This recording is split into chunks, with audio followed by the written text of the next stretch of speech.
Hey guys, in this video, I will show you how to create an API key in Google AI Studio.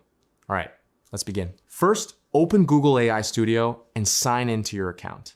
Once you're on the dashboard, look at the bottom section and click on Get API Key. This will take you to the API management page where you can generate new keys. Next, locate the Create API Key button at the top right corner and click on it.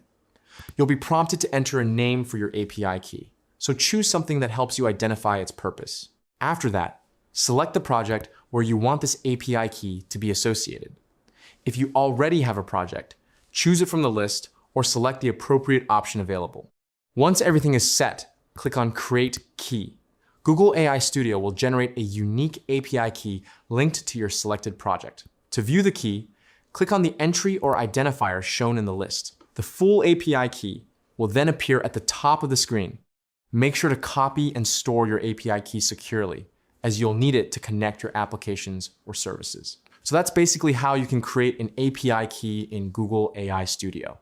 That's it for this video. Thanks.